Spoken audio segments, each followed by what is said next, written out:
Magistrate Boyd Namushinga fined Frank Andrew, 45, and 28-year-old Christopher Pendengi $3,000 each for fraud and forgery, or 8 months imprisonment in default.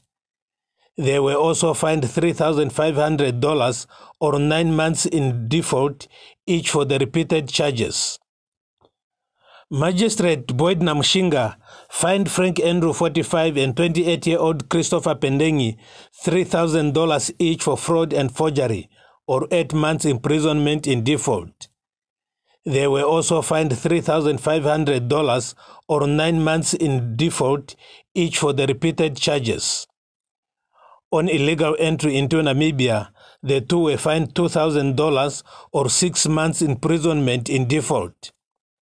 The sentences were ordered to run separately from one another. Namushinga explained that the accused's conduct was motivated by greed, which the court found aggravating, given the fact that the second counts of fraud and forgery were committed in reference to laboratory tests for COVID-19.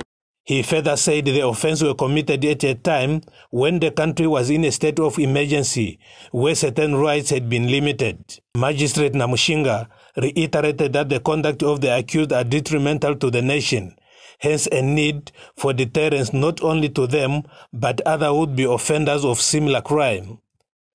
However, State Prosecutor Hevike Schuster wanted the court to impose fines of $10,000 for fraud, $5,000 for forgery, and $2,000 for illegal entry into Namibia. The third suspect, who is the mastermind and known to the police, has not yet been arrested, as items to be used against him in the court, such as stamps, printers, and laboratory papers he used to commit the crime, were sent to Windhoek for laboratory testing. Sililo Mviana, NBC News, Katima Mlilo.